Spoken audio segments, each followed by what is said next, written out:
Looking for a bountiful feast during your Magic Kingdom Park day? Look no further than Main Street USA's Crystal Palace. We're at Walt Disney World, and it's time for a dining review.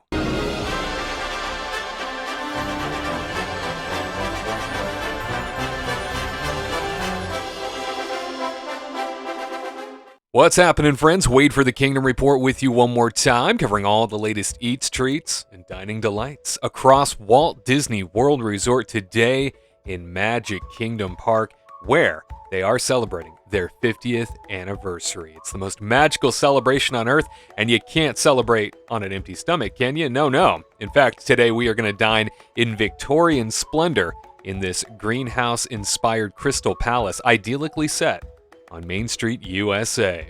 It's a splendid dining experience inspired by Victorian greenhouses of the late 1800s. The Crystal Palace brims with light, topiaries, and tropical palms. It's an enchanting spot, no doubt, to dine in the heart of Magic Kingdom Park with views of Cinderella Castle and Main Street, USA. It's a bountiful buffet, and of course, the last time I dropped into the Crystal Palace, it had just reopened as family-style dining, where they brought you all the food you wanted to your table. It was all pre-plated. Well, the buffet is back at Crystal Palace this time around. One thing that's not back, though, are the characters. Yep. Our friends from the 100 Acre Wood will be taking a break from greeting guests at this time, but the restaurant does remain a perfect location to celebrate with family and friends. It's a bountiful buffet featuring American favorites prepared before you in the onstage kitchen.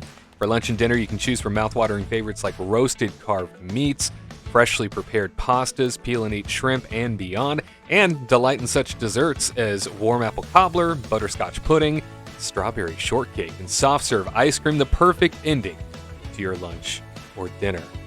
A place that you will definitely need a reservation for. It's a very popular destination right off the left-hand side of Main Street, USA, so you should always be prepared. But one thing you should definitely check out is all of the selections on this buffet. It's a big one. Let's dive right in.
And right up front, I wanted to make sure to have all my veggies stacked up so I could begin in the most health-conscious of ways before I really got gratuitous. And this would be a build-your-own salad bar plate where I made sure to get all my leafy greens on one plate It was crisp, it was fresh, and yeah, there wasn't anything too spectacular. It was a standard salad that I built myself, so I guess it wasn't too standard, right? It was special in its own way. We move along to the entrees. You're going to see a lot of selections here because there are so many things on the buffet. Wanted to definitely try as much as possible. First up was canned peas. This is English pea risotto and pea puree and a pea tendril salad. They said it's one of Walt's favorites.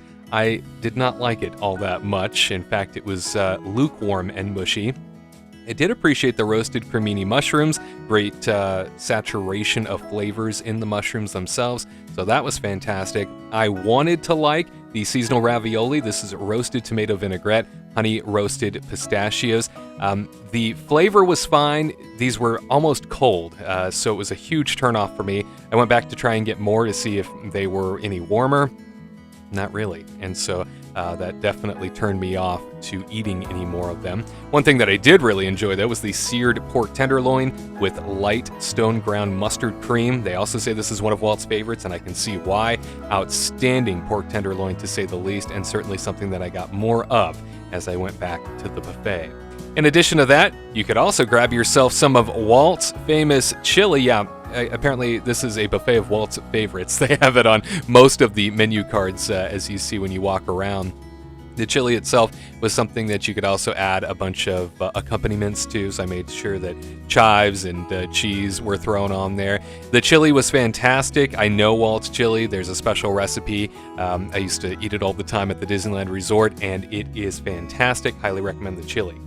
Next plate was basmati rice with crispy shallots, Walt's mashed potatoes, and another Walt's favorite, the green beans with bacon and onions, all incredibly forgettable, most of which was cold, if not lukewarm again. Very disappointing to say the least, as the side dishes just did not measure up. I did make sure to grab myself some prime rib, though, as the last time I visited, it was served family style. The cut was generous, and it was delicious. Threw some au jus on here as well. It does measure up once again as a great cut of meat, and always something that I really enjoy when I visit the Crystal Palace. In addition to that, I made sure to go to the loaded Tater Tot Bar and load up my tater tots with some sour cream, some chili, and cheese. This was a creative, fun little side dish that you can do what you want to, and yes, ended up being a very tasty treat. And speaking of treats, it was back to the dessert buffet this time. Soft serve ice cream, apple cobbler, fresh baked cookies lined this end of the dessert buffet. The other end, French silk cupcakes, butterscotch pudding, s'mores tarts, and strawberry shortcake. All of these, of course, in bite-sized form for the sake of you being able to explore as many options as possible without getting too tuckered out with your sweet tooth. Lots of things to choose from here, and I wanted to make sure that I got as many as I could, even after all that food that I've consumed. The dessert buffet was definitely full of variety. Butterscotch pudding and strawberry shortcake stood out to me on the plate. Butterscotch pudding being one of Walt's favorites yet again is certainly something I would say go out of your way for. In addition to this, you always have the default standard of strawberry shortcake, which always seems to be just a very reliable choice anywhere I go and anywhere that prepares it. In addition to that, I wanted to make sure that I got the soft serve ice cream. This was a great blend of cream, because I've been to many buffets where the soft serve machine is just basically producing ice with sort of a milk flavor. Well, no, this is a very good, very tasty soft serve, a vanilla chocolate swirl on top of that. At this point, I was stuffed, and so the check had arrived. My server clearly realized I couldn't do it anymore, and therefore the total damage for this adult buffet, $39, which brings you to $41.54 with tax before tip. And if you are bringing children along with you, ages 3 to 9, it's $23 per child plus tax and gratuity.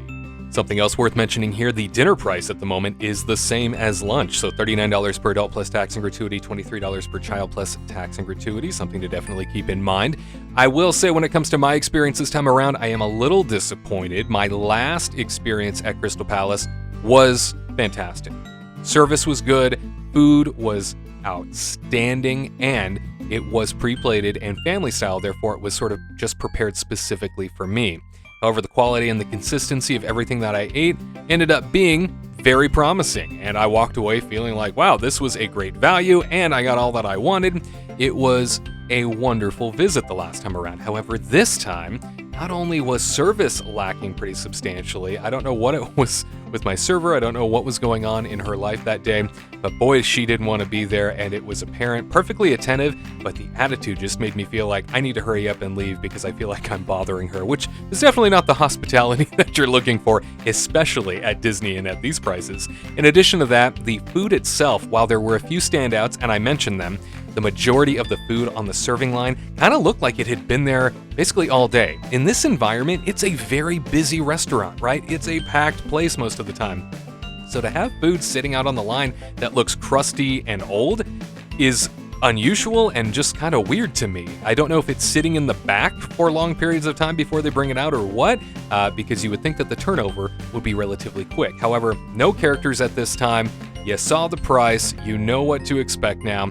It's up to you if you want to visit the Crystal Palace anytime soon. Have you been there recently? Would love to hear about your experience and whether or not it matches up with mine. Maybe you had a better experience. Would love to hear that too. Hey, make sure you're subscribed to us so you never miss an update and ensure that notification bell is turned on. Also, if you like this video, hit that thumbs up button. It means an awful lot. And for the Kingdom Report, I'm Wade Heath. We'll see you next time for another edition of the Disney World Dining Review. To all who come to this happy place, welcome.